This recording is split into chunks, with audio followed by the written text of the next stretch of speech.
Assalamualaikum warahmatullahi wabarakatuh.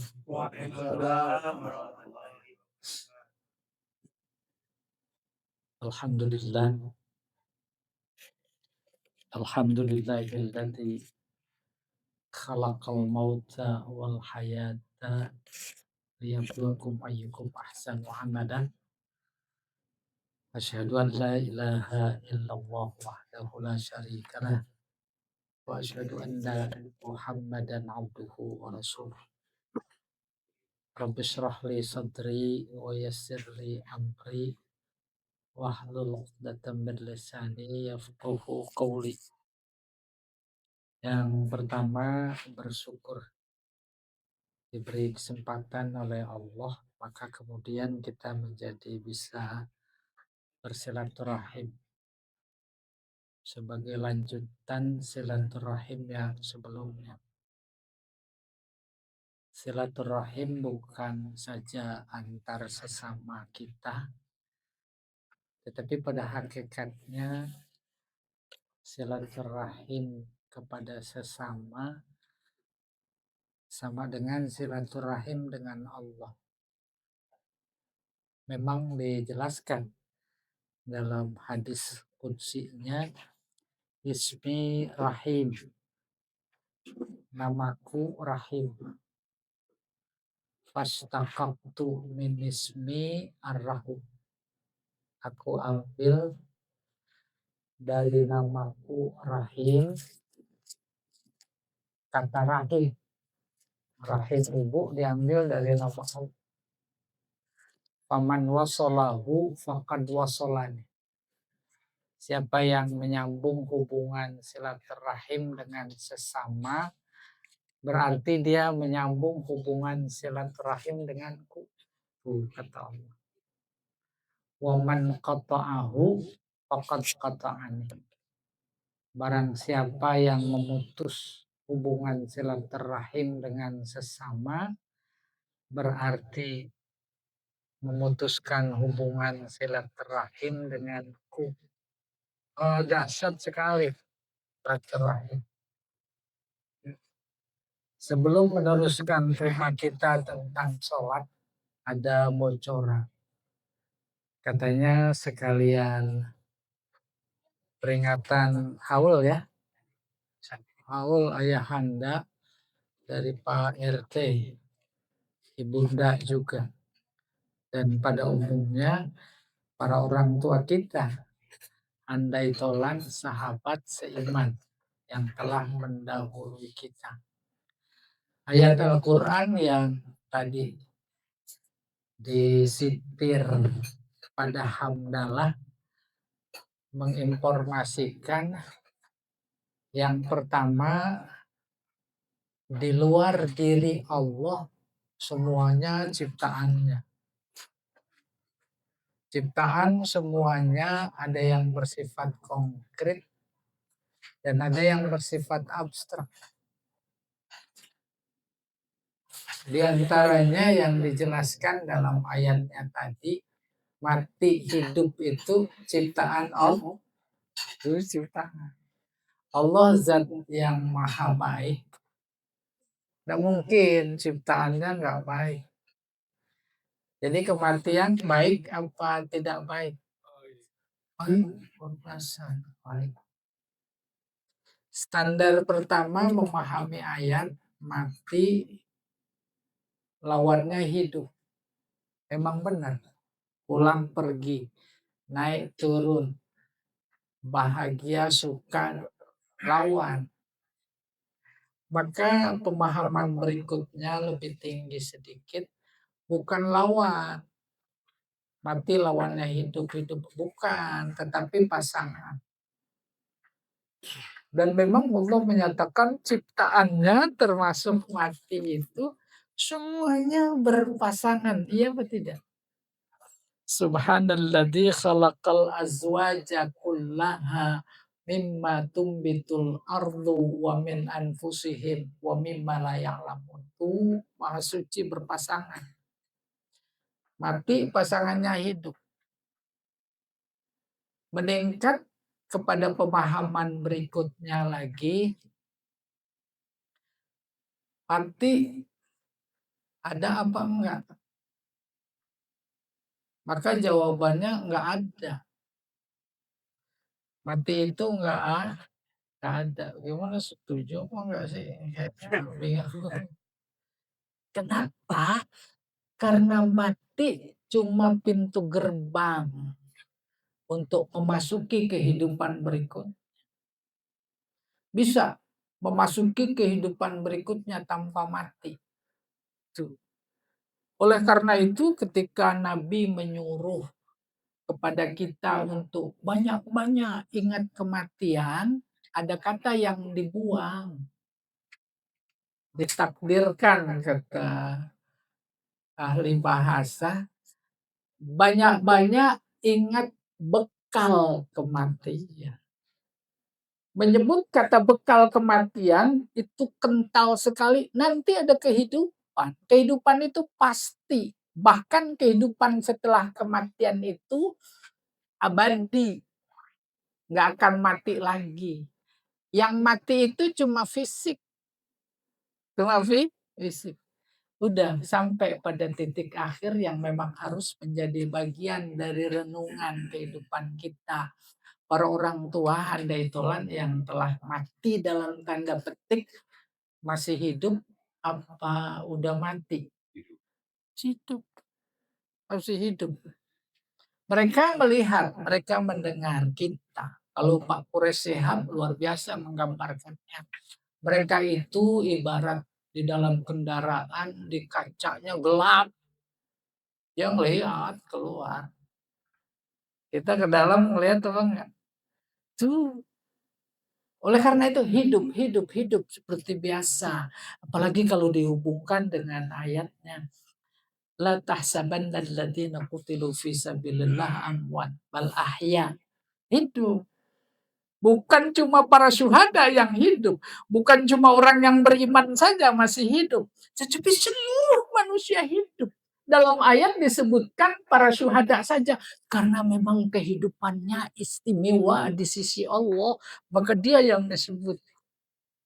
Nah, mudah-mudahan semua aktivitas kita bukan cuma taklim di sini, di mana saja, bagian dari terus menambahkan bekal untuk kita saat ketemu nanti dengannya. Bapak Ibu yang saya hormati, kalau catatan ingatan, nih tema kita sekarang, hukmu tarkis sholah. Hukum meninggalkan sholat. Iya atau tidak? Pernah meninggalkan? Sering. Tuh, sering. Nggak ada yang nggak pernah. Boleh kita mulai. Tarkus sholati juhudan biha wa inkaran laha kufrun wa khurujun an millatil Islam. Meninggalkan sholat karena ingkar. Karena tak mengakui. Kebayang? Nggak usah sholat. Nggak sholat juga nggak apa-apa. Itu mengingkari. Padahal dia rukun Islam. Apa? Kata para ulama, kafir. Kufur. Kufur kan secara harfiah ingkar. Cover, menutup. Ketika la ilaha illallah datang kepada objek dakwah Nabi pada saat itu, ditutup hati. Agama yang benar adalah dulu yang dari nenek moyang. La ilaha illallah ini bid'ah. Gitu kurang lebih. Karena memang sesuatu yang baru pada saat itu. Kafir. Terus sudah masuk Islam. Ada rukunnya, diantaranya sholat. Ditolak, dibantah. Itu maksudnya juhudan wa inkaran. Apalagi berargumentasi. Yang sholat sama yang nggak sholat sama aja kok. Nggak ada bedanya.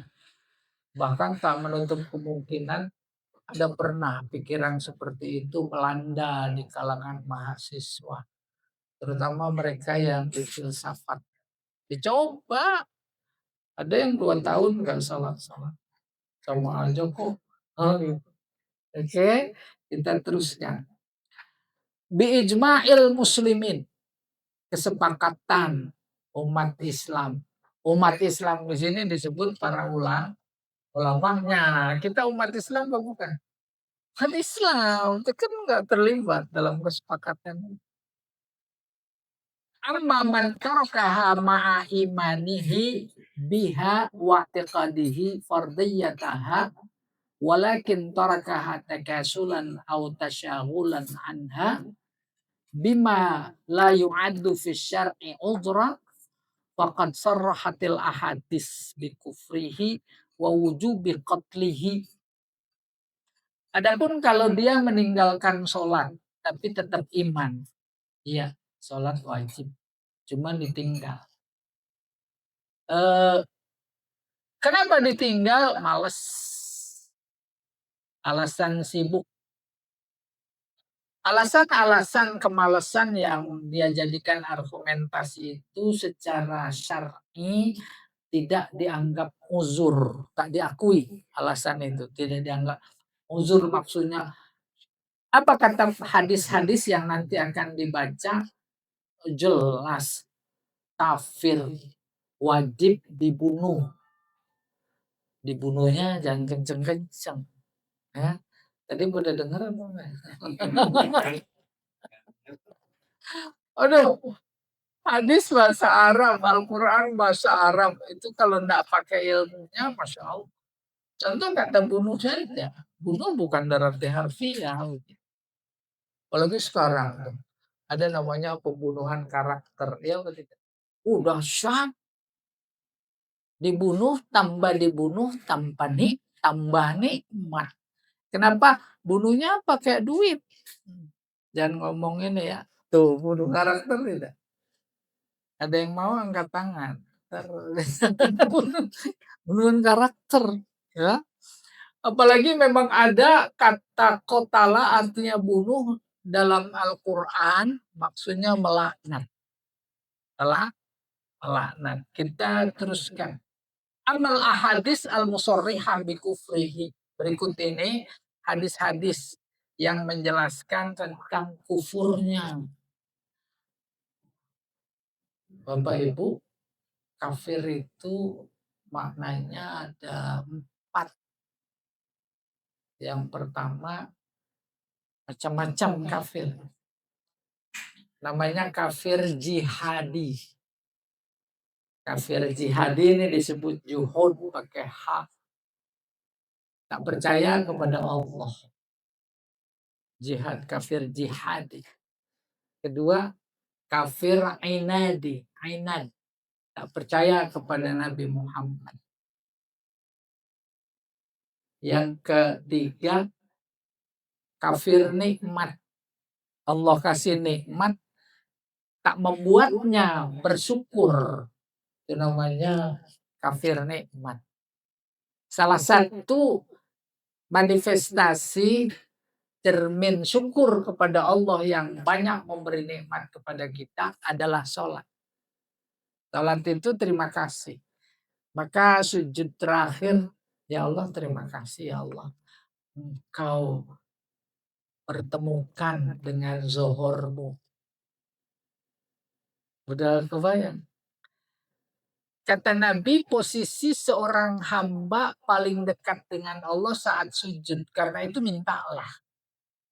Kita umpamanya sujud subuhkah, apalagi tahajud.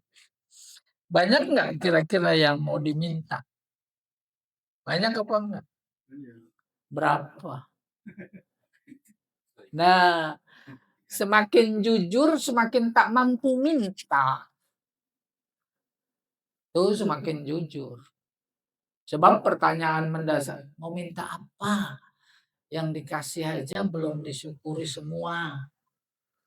Ya enggak? Akhirnya udah. Sujud terakhir, terima kasih ya Allah. Kau pertemukan dengan subuhmu. Apalagi kalau itu terima kasih memang betul ikhlas, terbayang dalam pikiran semua pemberian Allah yang belum disyukuri. Baru sampai pada titik. Terima kasih saja itu udah minta. Kenapa? Karena nikmat yang ada akan Tambah. Ya tidak? Emang janji Allah la in syakartum lazidannakum. Syukur. Oleh karena itu tugas kita dalam hidup ini yang dibahasakan oleh Al-Qur'an itu ibadah wa ma khalaqtul jinna wal insa illa liya'budun. Ujungnya terima kasih. Ayo, aktivitas yang kalian lakukan itu ujungnya adalah karena terima kasih dan memang harus ditutup dengan terima kasih.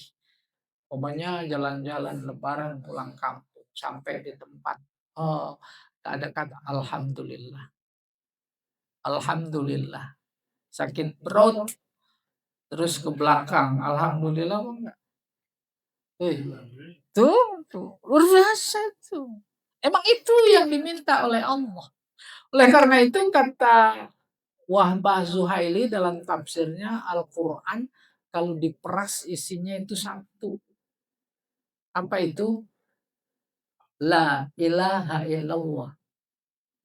Diperas lagi adanya di Al-Fatihah.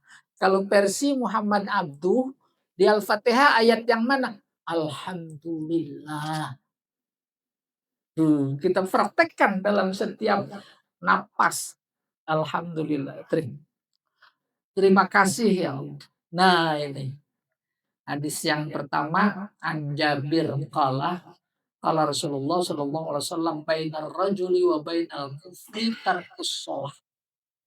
Yang membedakan antara si A sama si B muslim apa bukan ya gitu kurang. Tarkus shalah, meninggalkan sholat.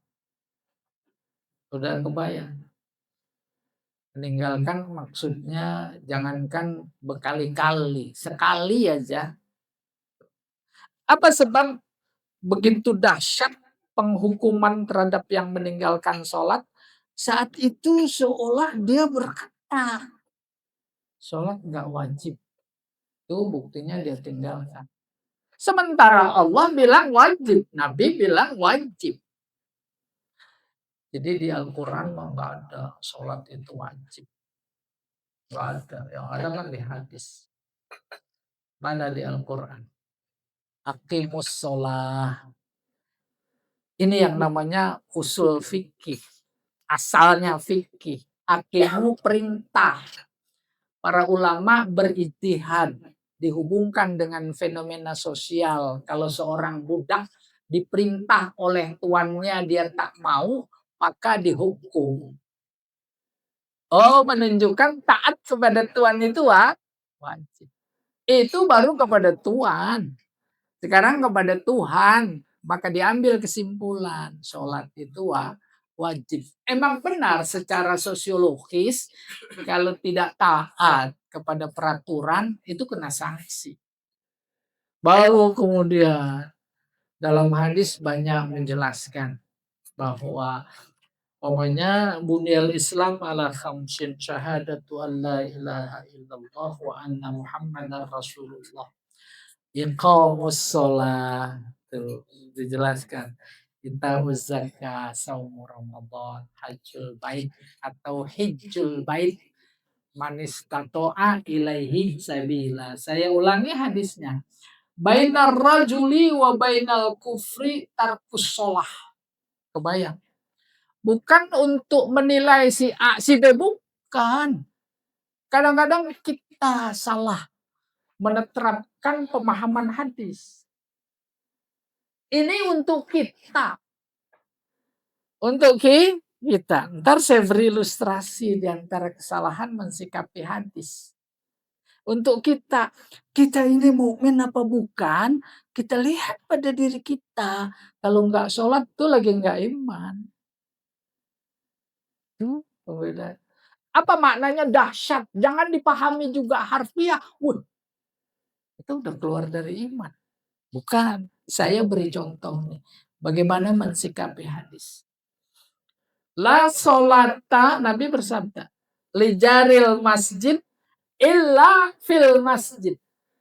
Tak sah sholat bagi tetangga masjid kecuali di masjid. Paham itu? Salahnya di mana?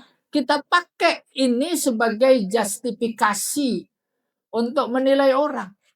Itu dia sholatnya di tetangganya nggak sah. Bukan begitu. Tapi ini adalah mendorong kita. Nabi menawarkan itu lebih bagus. Kayak begitu memahaminya. Maka hadis-hadis yang kita dapati itu sebenarnya bukan menjustifikasi untuk kita bisa bertindak. Tetapi yang paling pertama dan utama itu adalah untuk kita. Untuk kita. Iya, kita teruskan sini. Contohnya ini. Bainar rajuli wa bainal kufri, antara seseorang dan kekafiran, kekufuran. Antara seseorang maksudnya kita. Sehingga ketika dipahami seperti itu, oh iya, kita menjadi wanti-wanti, kita mendapat pelajaran luar biasa dari Rasulullah Shallallahu Alaihi Wasallam terkait sholat. Hadis diriwayatkan oleh Imam Ahmad, Imam Muslim, Abu Daud, Turmuzi, dan Ibnu Majah.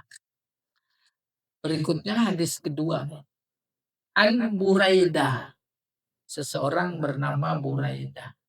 Dia berkata, qala Rasulullah Shallallahu Alaihi Wasallam, al-ahdul ladzi bainana wa bainahum as-shalah. Faman tarakaha faqad kafar. Rawahu Ahmad wa ashabus sunan. Al-ahdu janji. Janji kata Rasulullah antara kami dan mereka. Kami Rasulullah sendiri, umatnya yaitu kita, dan mereka yang di luar kita. Ya, bainahum as-shalah. Maksudnya janji batas pembeda. Itu janji. Ada orang masuk Islam. Asyhadu an, itu janji. Kalau aku bersaksi tak ada Tuhan kecuali Allah. Aku bersaksi Muhammad adalah Rasulullah. Itu mah terjemahan. Tetapi maknanya di balik itu aku janji. Kalau dicoba dibahasakan, ya Allah, aku janji mulai detik ini aku siap apa perintahmu, apa laranganmu. Bayang janji. Ya. Nabi berdakwah masuk Islam. Dalam Islam ada kewajiban diantaranya sholat. Sholat ya. Iya. Itu janji. Enggak sholat. Itu dia yang dimaksud al-ahdul ladzi bainana wa bainahum as-shalah. Yang membedakan antara umatku dan bukan umatku adalah sholat. Mudah-mudahan masing-masing di antara kita bisa mengambil pelajaran. Ada hadis lain luar biasa menarik. Moral Islam salasah. Moral sendi. Ikatan Islam 3. Yang pertama syahadah. Tuh udah mulai ngikat kita. Ngikat diri sama Allah. Ketika asyhadu an la ilaha. Yang kedua as-shalah. Yang kedua tuh iketan gitu loh. Udah terasa belum? Pasti sebagai muslim dalam perjalanan, dalam bekerja, dalam kesibukan, aktivitas, datang waktu zuhur terpanggil apa enggak? Itu dia iketan maksudnya. Kebayang insya Allah ya. Apalagi yang taat gitu kurang lebih. Yang enggak taat juga ingat, cuma kemudian enggak melaksanakan. Lagi berkendara, oh masa? Tuh kita itu namanya moral Islam. Pertama syahadat, yang kedua sholat. Oleh karena itu menjadi tergambar amat kental ketika datang waktu sholat habis kita sengaja tidak melakukan, sama kita lagi buka iketan. Ada kebayang buka iket, dia lagi buka iketan ya. Bahaya. Iketan bukan sembarang iketan. Kita udah nggak bisa ikut kapal, kagak bisa, nggak ada alasan mau nyebrang pulau, harus ikut juga. Iya nggak apa-apa, tapi diikat. Berani lepas iketan itu di tengah laut. Itu makna iketan.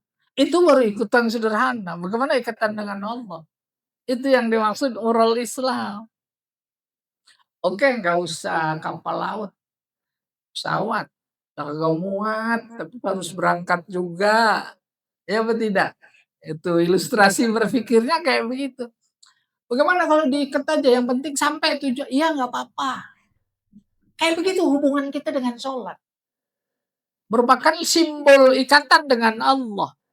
Tuh, akhirnya keputusannya iya nggak apa-apa nih. Tawa tapi diikat itu gelantungan. Berani lepas ikatan. Berani enggak? Kayak begitu gambaran bahasa. Bahasa kayak apapun abstraknya, kita diberi potensi oleh Allah untuk bisa memahami itu. Coba bayangkan itu Al-Quran cerita yang gaib. Kan itu bukan cuma abstrak. Tetapi kita diberi potensi. Maka bahasanya tak mungkin kita disuruh menjadikan Al-Quran notabene berbahasa Arab sebagai petunjuk hidup. Karena kita tidak diberi potensi untuk memahami. Oleh karena itu seolah-olah mengiang di telinga kita, ayo berusaha memahami gitu. Dan yang dilihat oleh Allah bukan ketercapaiannya lalu menjadi seorang mufasir, bukan. Yang dilihat oleh Allah usaha. Nah, itu yang selalu ingat. Mudah-mudahan kita ini usaha untuk ke sana. Berikutnya nih, satu lagi hadisnya nih. Habis itu kita coba berinteraksi. Yang ketiga.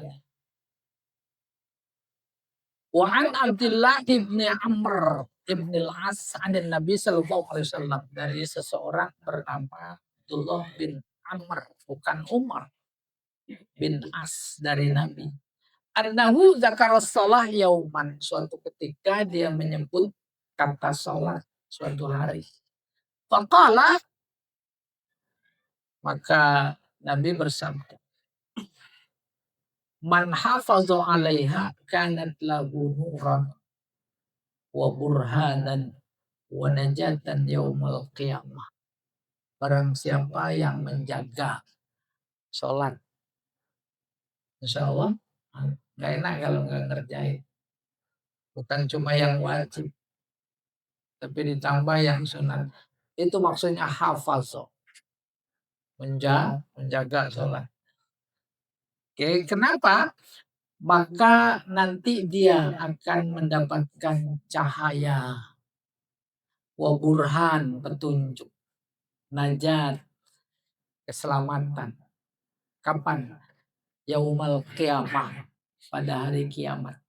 Wa man lam yahfaz 'alaiha lam takun lahu nur. Siapa yang tak menjaga, dia tidak punya cahaya, tak punya petunjuk, tak ada keselamatan. Wa kana yaumal qiyamah ma'a Qarun. Maka dia bersama Qarun, bersama Fir'aun, bersama Haman. Haman menterinya yang banyak minta jabatan. Wa Ubay bin Khalaf.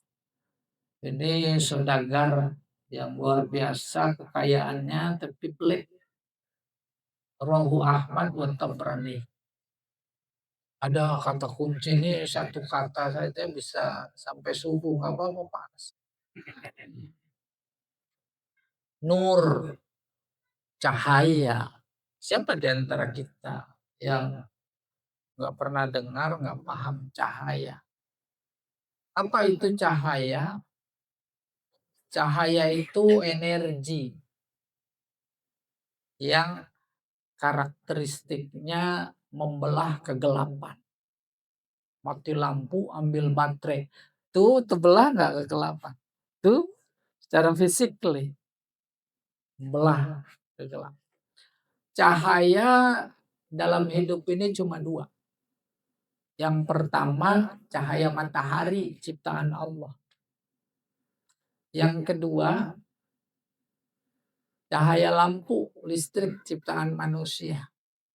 Karakteristiknya sama, memberi penerangan, membelah kegelapan, baik cahaya matahari maupun cahaya lampu, bohlam, baterai, dia tidak mampu menembus tembok. Kalau kaca transparan, iya. Ada nggak yang punya baterai entah seberapa besar voltasenya nembus tembok? Ada.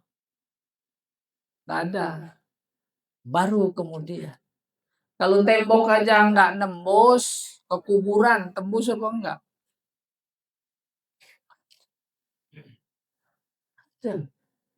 Bisa terangnya. Kan emang banyak tuh orang yang nguburin di bawa lampu. Cahaya. Jadi sekian cahaya itu salat dalam itu cahaya.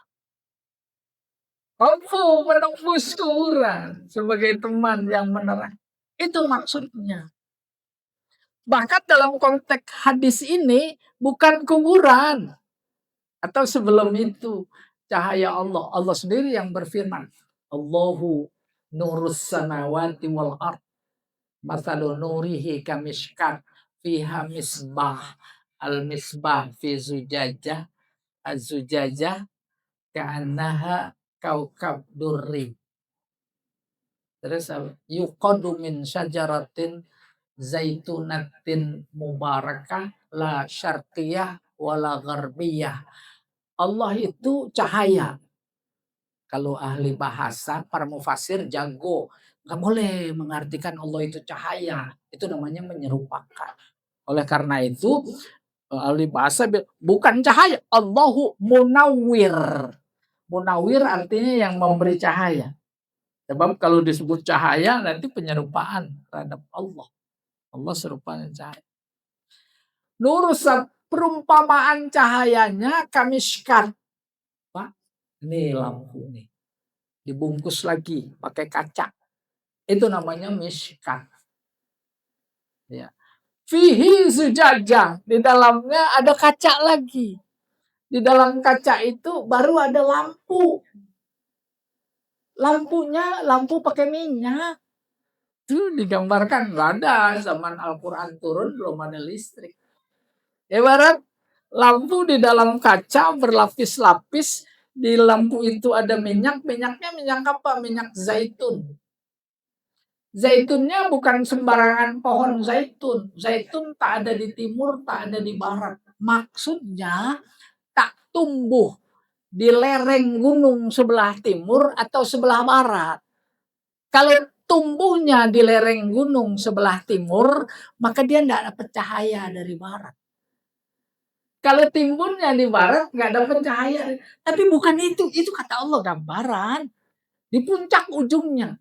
Memberikan informasi cahaya matahari saat pagi, siang, sore dia dapat. Maka menghasilkan minyak. Yang ingin disampaikan oleh Allah dalam ayatnya terkait gambaran cahayanya, belum dinyalain itu lampu udah terang. Baru kita kontekstualisasikan dengan sholat. Maka sholat sebagaimana juga minyak, dia berapa? Ada KW-nya ini tuh kurang lebih. Akhirnya sampai pada titik, ini mendorong kita untuk menjadikan sholat ini cahaya. Maka Nabi bersabda, man hafazu 'alaiha, siapa yang menjaga sholat, kanat lahu nur, jadi cahaya. Wa burhanan, tunjuk, wa keselamatan. Yaumal qiyamah. Saya tanya, kalau pada ditambahin umur 200 tahun lagi, pada ketemu kiamat apa enggak? Ayo, yang bisa jawab saya ajak umroh. Kalau saya pribadi bukan belum tentu, pasti enggak ketemu. Alasan pertama tuh Nabi Adam, Nabi Nuh, Binatang bareng belum ketemu. Bisa jadi anak cucu, cicit, entah yang keberapa nggak ketemu. Alasan kedua, orang-orang baik sebelum datang kiamat sudah diangkat duluan. Maksudnya apa? Jangan sampai ketemu kedahsyatan. Itu kan sayangnya Allah. Oleh karena itu tak berlebihan ketika kita lihat di panggung kehidupan bangsa ini ada orang baik yang kita harapkan. Iya atau tidak? Nah, itu kalau sayang. Jangan sampai ketemu kiamat Indonesia gitu kurang lebih nol. Udah enak dia. Oke, nggak ketemu kiamat. Oleh karena itu kalau tidak salah saya pernah bilang kiamat yang dalam rukun iman kelima itu 5 ya, iya benar 5. Harus dipahami dalam konteks kehidupan kita adalah kematian kita secara individu. Itu kiamat kita. Sebab Al-Quran sendiri menggambarkan kedahsyatan sakaratul maut tak kurang dari dahsyatnya kiamat. Oleh karena itu, kehidupan yang Allah berikan kesempatan buat kita tuh untuk menuju kiamat kita. Baru Allah menggambarkan kiamat dalam konteks hadis ini, kiamat gelap. Hubungannya sholat itu cahaya. Emang iya. Bapaknya bangun jam 3. Baru jam 3 masih gelap. Tidur lagi. Tidur udah panjang tambahannya ada 2 jam. Masih gelap. Tidur lagi gelap. 40 hari gelap. Tuh gitu. 40 hari. Itu kalau hari kita, kalau hari hitungan akhirat sama dengan 50.000 tahun. Kan, bayangkan. Kita mati lampu itu malah bukan gelap yang hari kiamat. Maka ayatnya berbunyi, hal ataka hadisul ghasyiyah. Tuh ghasyiyah gelap. Kita keluarin tangan nggak kelihatan. Gelap. Dalam hidup kita di dunia, siapa di antara kita yang nggak butuh cahaya? Mati lampu nggak usah 1 minggu kita. Mati lampu baru 1 jam aja terasa lama. Udah. Semua mati listrik. Nggak bisa masak pakai listrik. Nggak bisa. Tuh, kebutuhan hidup terhadap cahaya. Itu baru di dunia. Bagaimana di alam barzakh? Allah udah kasih bocoran untuk pada belanja supaya nanti terang di hari kiamat. Apa belanjanya Ayo sama-sama kita ke masjid. Ya kan bekal ngecas lampu buat nanti di hari kiamat. Kayak gitu gelapnya. Ya, bayangin gelap tidak hanya bandingkan kalau gelap waktu hidup di dunia nggak seberapa gitu. Tapi bayangkan ketika nanti di alam barzakh gelap, maka datang sholat kita yang memberikan penerangan terhadap gelapnya kehidupan di kuburan, di alam barzakh. Itu yang dimaksud lahuran wa burhanan. Otomatis karena ada cahaya, kita bisa membedakan. Dan sekaligus sholat itu yang menjadi kunci keselamatan pada hari kiamat. Wa man lam yuhafidz 'alaiha, siapa yang tidak menjaga lam takun lahu nur. Maknanya kita nggak punya lampu. Nih komplek. Terang. Kita nggak terang. Tuh gitu gambarannya bagi yang tidak menjaga. Oke. Wa kana yaumul qiyamah ma'a qarun. Lebih dari itu kata Nabi, sabda Nabi. Nanti bersama Qarun. Qarun itu simbol yang rakus terhadap dunia. Bapak Ibu udah kebayang nggak hartanya? Qarun ada berapa triliun? Kalau di Al-Quran, Masya Allah, gambarannya nggak lucu ya. Dia kondangan. Saking pelitnya, itu kunci gudangnya dibawa kondangan, "Pak dengerin tuh." Kan pakai keledai, emang begitu gambaran Al-Qur'an.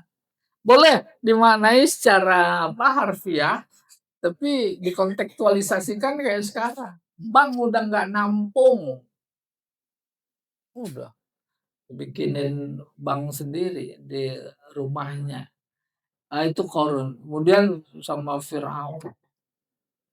Firaun, Bapak Ibu, begini, tokoh dalam Al-Qur'an bukan Allah cuma cerita tentang tokoh secara personal, tapi yang ingin diceritakan oleh Allah adalah watak. Maka watak itu sepanjang zaman ada. Firaun ada? Ada. Abu Jahal ada nggak? Wih, Abu Jahal watak ya, yang menghalangi dakwah dia lewat. Dan dari sekian personal yang ingin ditampilkan watak-watak adalah akar dari semua watak keburukan adalah iblis. Allah bukan cuma sekedar cerita di sana ada iblis. Kana minal jinni, golongan jin, fafasaqa an amri rabbi. Bukan cuma ada itu, bukan. Tapi Allah menceritakan watak. Mana wataknya? Ah, itu yang selalu menentang perintah Allah. Itu watak iblis. Kata Allah, usjudu li Adam fasajadu, malaikat sujud illa iblis. Bahkan dia bicara sama Allah. Asjudu liman khalaqta tina, khalaqtani min nar wa khalaqtahu min. Apa aku harus sujud kepada orang yang kau ciptakan dari tanah? Engkau ciptakan aku dari api, dia dari tanah. Seharusnya dia dong yang sujud. Gitu. Substansinya itu medan ketaatan. Medan ketaatan nggak bisa dimasukkan rasio seperti halnya iblis. Yang wataknya kayak begitu namanya iblis. Itu kurang. Dikit lagi nih ya. Wa qawlu tarikil muhafadzah 'anis shalah ma'a a'immatil kufri fil akhirah. Mereka yang meninggalkan sholat karena ingkar, ya udah dikumpulin sama mereka orang-orang kafir. Wallahu a'lam bishawab. Ini dulu ada sisa waktu Pak Bayu yang mau jawab. Saya mau coba. Silakan. Silakan. Assalamualaikum warahmatullahi wabarakatuh. Tadi tentang akimis sholat. Mari kita menjalankan sholat. Nah, setelah itu hukum lanjutannya kita kan ada sanksi. Sanksi itu sendiri bersama pasangannya kan antara pasal sama riwayat pahala. Nah, antara pahala sama sanksi itu ada standarisasi nggak Pak? Dalam arti kata kan ada yang tadi diceritakan bahwa kita pulang kerja, terus ada nah, kita mau berhenti sholat atau kita pulang kerja ke rumah. Kemudian kita sholat di rumah sebentar, sholat nunggu sebentar, setelah itu isya. Jadi kita sholat ada jeda gitu loh. Nah, setelah hukum pahala itu ada standarisasinya nggak Pak? Dalam artian itu ini pahalanya lebih gede dengan dia langsung sholat, atau mungkin punishmentnya dia ada hukum tersendiri dalam hukum agama. Nah, situ pertanyaannya Mbak, antara kita sholat on time sama kita sholat dulu itu hukumnya gimana? Itu Mbak. Terima kasih. Assalamualaikum. Hemat saya basicnya menyambung pertanyaan dan jawaban. Temanya waktu sholat. Allah berfirman, inna salata kanat alal mu'minin kitaban mauquta. Sholat itu diwajibkan pada waktu yang sudah diberi batasan. Zuhur jam 12. Sampai sini nih, asar jam 3. Katakan, ini dia waktunya. Kalau dikerjakan pada durasi waktu ini, itu udah tepat waktu. Jangan sampai keluar. Gitu. Baru dalam konteks kehidupan kita, sejauh mana kita memperkirakan dalam perjalanan azan. Kira-kira sampai rumah masih ada waktu apa enggak? Ada. Oh, sholat. Itu tepat waktu. Nah, baru para fuqaha membagi waktu ini. Ada yang afdol, azan qomat bareng takbiratul ihramnya imam, kita itu namanya afdol, ya. Terus yang berikutnya ada yang sunnah, ada yang makruh, ada yang wajib. Udah mau habis waktu, itu segera tuh tinggalin semua. Kecuali ada alasan. Alasannya uzurnya syar'i.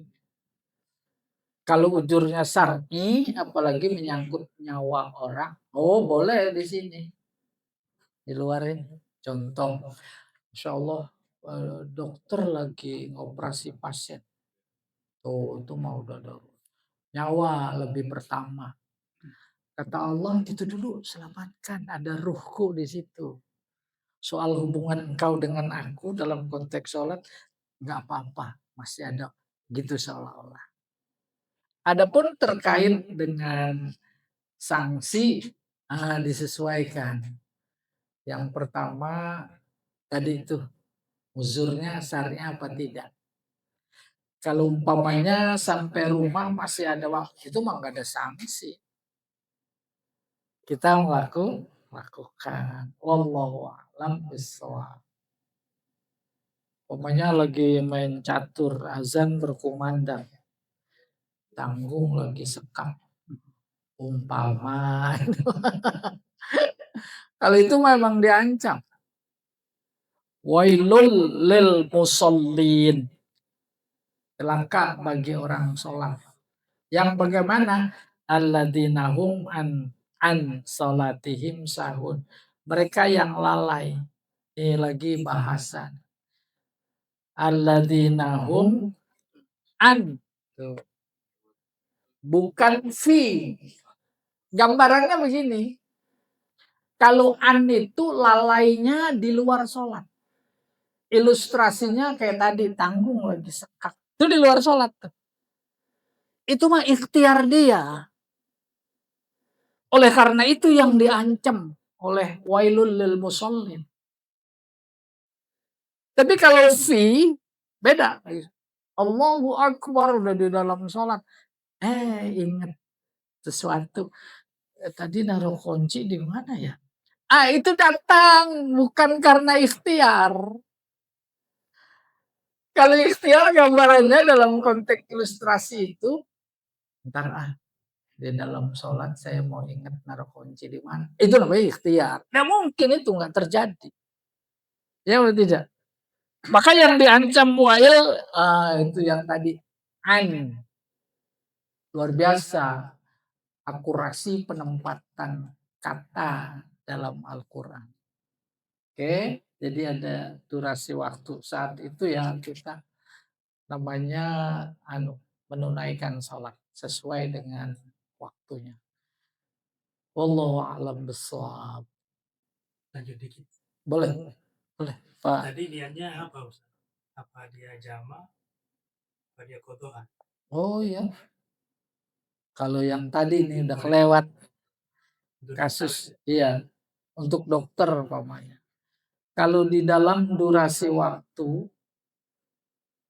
walaupun sampai akhir ini, itu namanya adaan.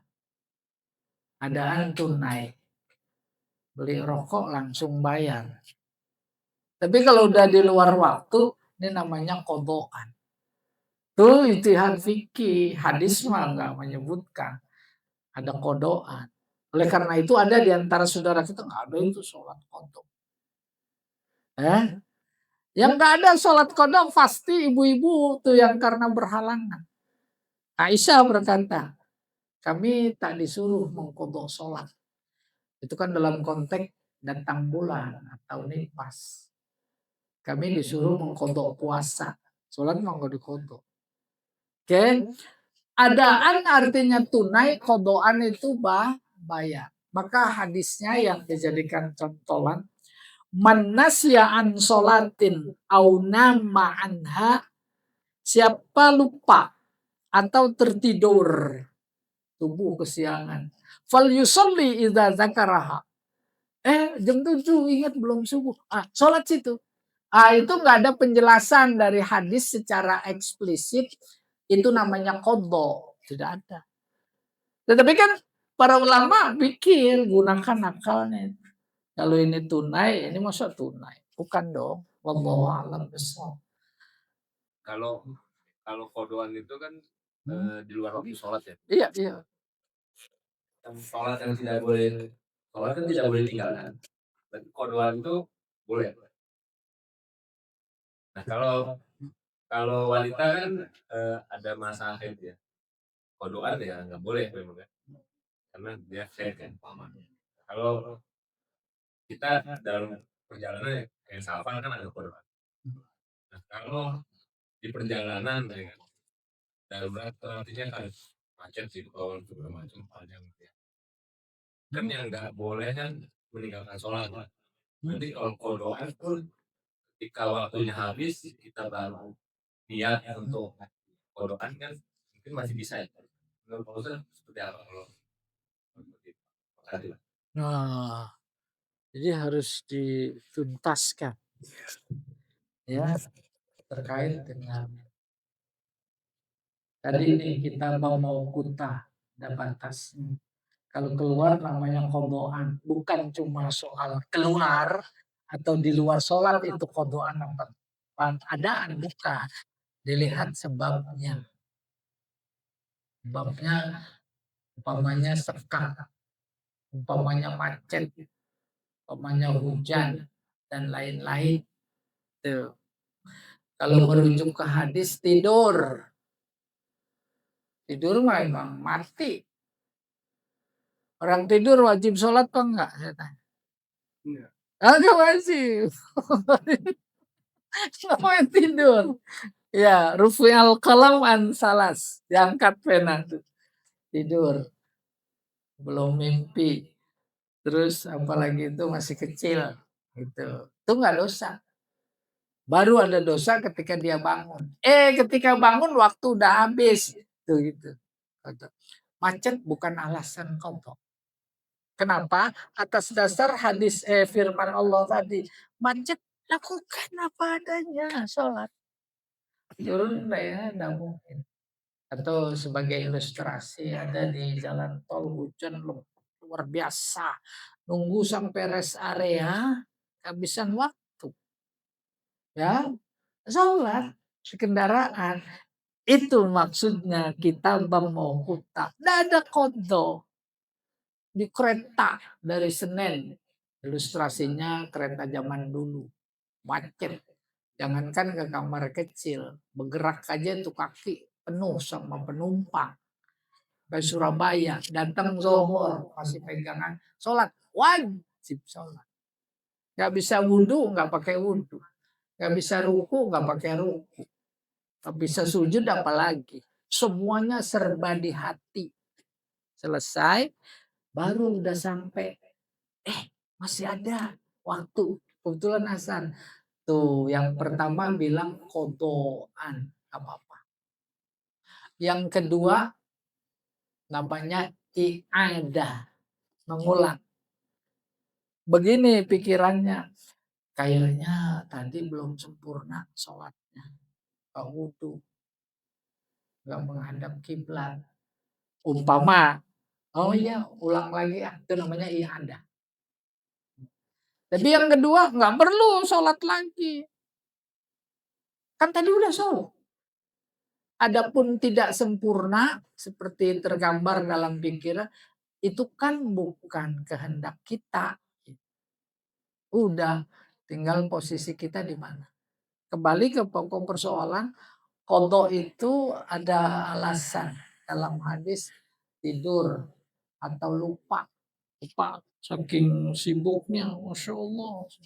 Apalagi tadi dokter dan lain-lain. Ya wallahu a'lam bishawab. Assalamualaikum. Jadi mengikuti kajian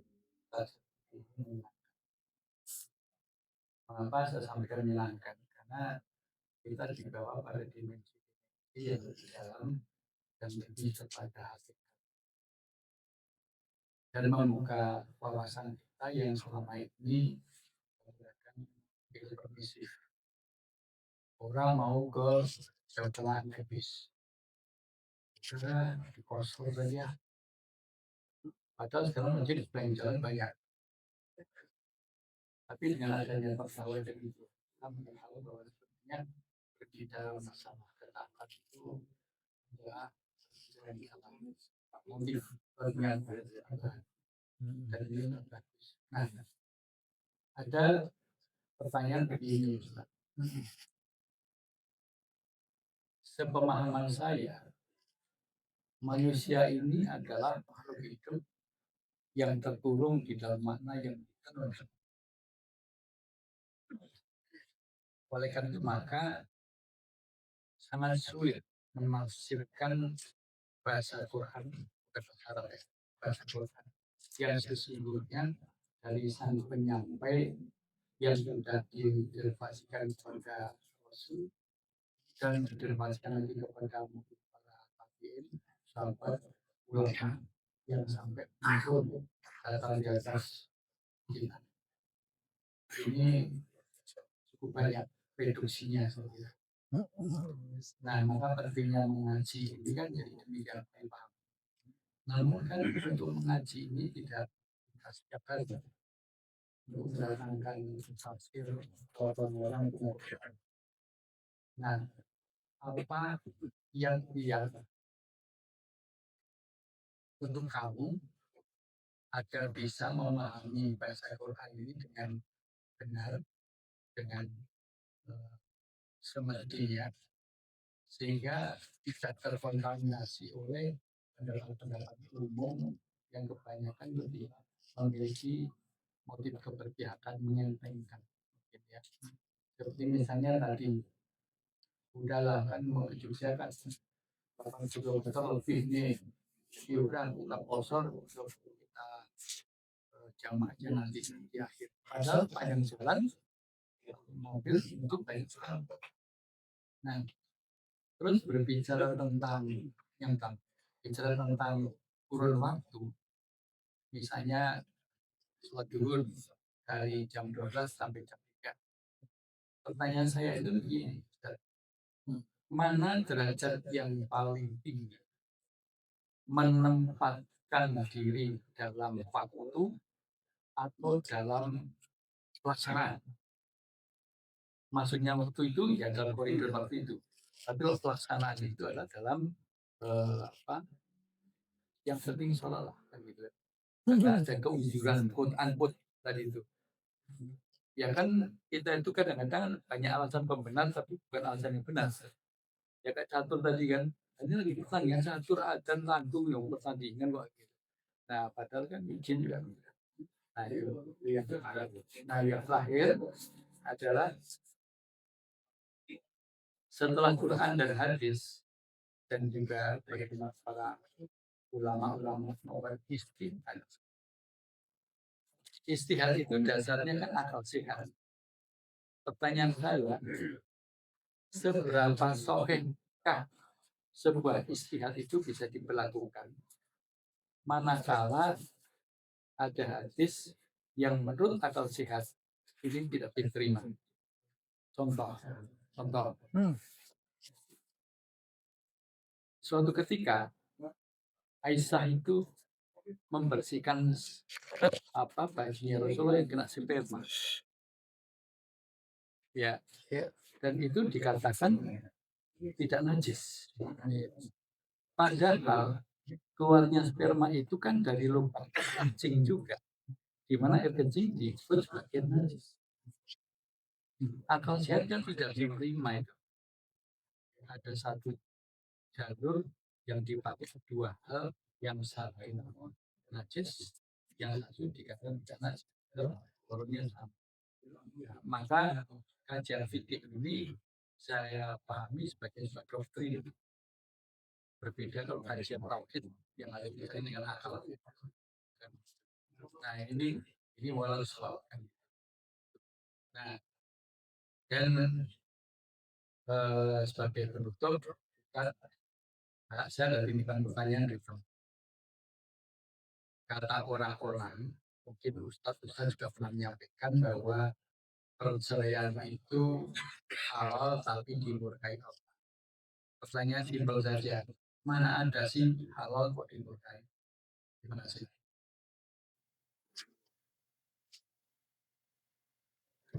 Oh, ini bukan pertanyaan. Yang lainnya jangan-jangan udah tahu.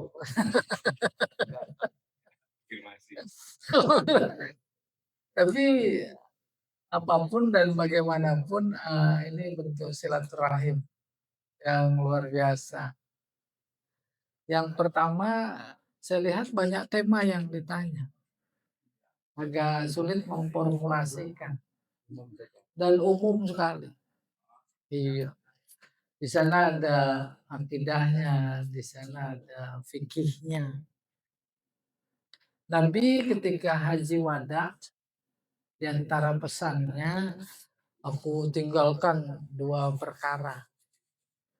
Selama kalian berpegang teguh pada keduanya, tidak akan sesat selamanya.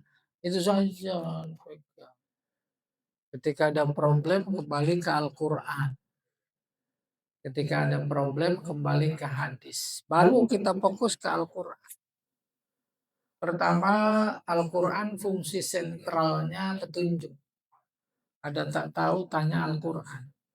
Udah kebayang petunjuk. Diundang resepsi pernikahan, tak tahu lokasi. Yang ngundang umum itu, udah kasih peta lokasi. Lurus, nanti belok kanan. Belok kiri. Terasa nggak makna petunjuk? Sampai. Itu Al-Quran kayak begitu, makna petunjuk. Orang mau udah Google Map, luar biasa. Itu Al-Quran. Baru kemudian problem. Bagaimana mungkin kita bisa menjadikan Al-Quran sebagai petunjuk, notabene berbahasa Arab, dan kita bukan orang Arab.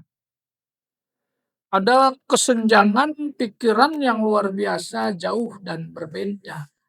Seolah batin, gimana ya Allah kami jadikan Al-Quran sebagai petunjuk, bahasanya aja bahasa Arab.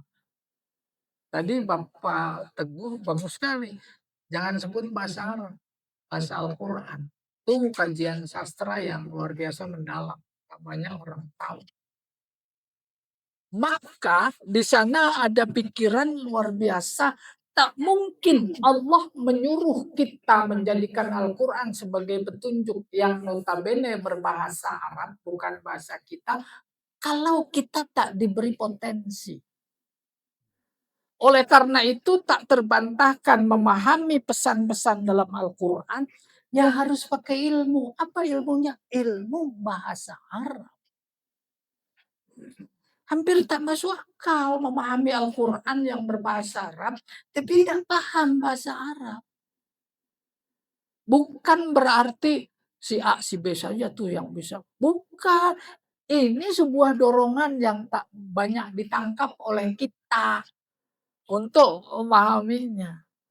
Saya berilustrasi. Beli alat elektronik apa saja di toko, kipas angin lah, gitu. Setel sendiri. Buntu. Ya tidak. Ini bautnya apa yang mana ya? Gitu. Nah, maka pabrikan memang sudah sadar menyediakan buku. Namanya buku petunjuk. Itu kayak begitu Al-Quran. Dan itu yang dipesankan oleh Nabi. Problem. Terus buku petunjuknya pakai bahasa yang kita tidak paham. Berguna apa tidak? Jadi ketika Allah menyatakan ini petunjuk, ayo sadar gitu kurang. Suruh memahaminya. Bahasa Al-Quran. Maka kita tahu di mana belokan, di mana lurus. Kayak peta lokasi tadi. Di mana harus berhenti. Gitu kurang lebih. Ini kayaknya nggak enak, ini udah bau bakso nih. Itu sih Faisal udah mandi aja. Tenang. Nah, ya. Nah, kalau saya ada waktu tuh saya kupas itu menurut pendekatan bahasa dari bismillah saja dengan nama Allah. Itu mah bukan hidayah, itu mah baru alih bahasa. Tapi bahasa mengantarkan kita ada makna apa di balik bi, ada makna apa di balik ismi, di balik Allah, di balik Ar-Rahman, di balik Ar-Rahim dan semua. Kayak gitu. Baru kemudian kita masuk surat Ali Imran. Ayat 7 kalau nggak salah memberikan informasi. Al-Quran isinya 2. Dari sudut pandang kepastian makna dan ketidakpastian. Yang kepastian makna namanya muhkamat. Contoh, aqimus sholah. Sholah itu kata sholat maknanya ya sholat yang kita lakukan. Tidak ada perbedaan pendapat di karangan para ulama. Itu namanya muhkamat. Yang kedua artinya mutasyabihat. Mutasyabihat artinya interpretable. Ada kata. Umumnya ayat-ayat yang berkaitan dengan yang gaib. Contoh, jannah, jahannam, jannah saja. Artinya apa? Surga. Taman, kebun, surga. Surga bentuk fisik apa non fisik? Tuh, artinya terundang siapapun untuk memahami kata yang masuk kategori mutasyabihat. Belum lagi yang lain, arsy segala macam. Nah, tak lepas juga ayat-ayat yang berkaitan dengan ibadah keseharian. Pokoknya kelompoknya mutasyabihat. Si A beda dengan si B, dua-duanya betul. Itu kelompok khilafiyah. Kalau bersentuhan laki perempuan, bukan mahram bantal apa enggak? Kata si A bantal. Betul. Kata si B enggak. Betul dua-duanya. Dan seterusnya. Itu mah contoh kecil. Ya. Kecil. Bagaimana bisa betul? Nabi udah memprotek semuanya itu. Itu hasil ijtihad. Kalau ijtihadnya betul, dia dapat pahala 2. Ijtihadnya salah, dapat pahala sah. Itu maksudnya dua-duanya betul.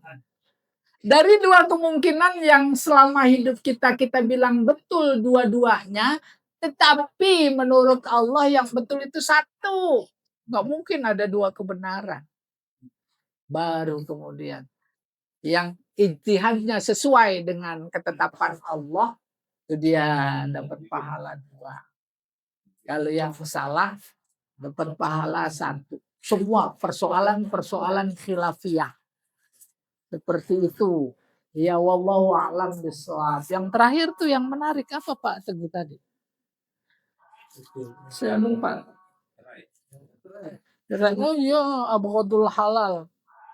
Enak nih. Dan halal tapi dimurkai, maka harus mampu diilustrasikan. Itu makna divisualisasikan begini. Cerai pintu darurat. Di pesawat ada pintu darurat? Ada. Apalagi aman-aman kemudian lewat pintu darurat. Nanti kalau kebakaran, udah kebayang tuh daruratnya. Maka ibarat rumah tangga, cerai itu pintu darurat digembok. Anak kuncinya ditaruh di mana? Dibuang di laut. Gitu gambaran abghadul halal. Tapi kemudian tak bisa dipertahankan. Kelestarian rumah tangga yang ada harus pisah. Mau keluar pintunya udah digembok. Lewat jendela. Jendelanya digembok juga. Kuncinya dibuang di laut. Tetapi secara pertimbangan akidah ini nggak bisa dipertahankan. Bagaimana batasan bahwa rumah tangga nggak bisa dipertahankan yang boleh cerai? Banyak mafsadatnya ketimbang maslahatnya. Gitu pertimbangannya. Tapi lewat jendela digembok. Harus lewat genteng. Udah kebayang nih abghadul halal. Lewat genteng bisa. Itu dia halal. Yang dimaksud halal bukan kayak halal minuman, bukan.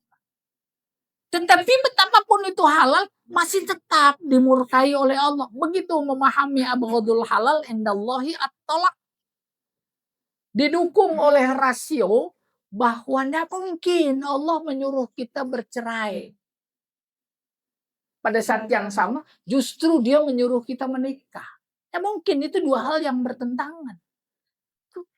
Bahkan tujuan nikah itu luar biasa mulia. Allah paling senang dengan majelis yang ada di muka bumi, majelis nikah.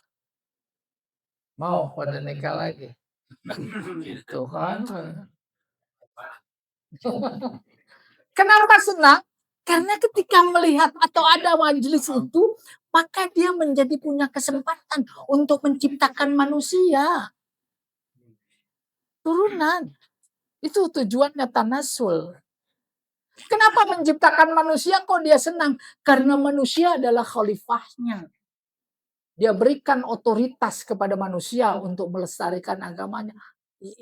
Maka ketika ada syariat cerai, bukan karena disuruh untuk bercerai, bukan.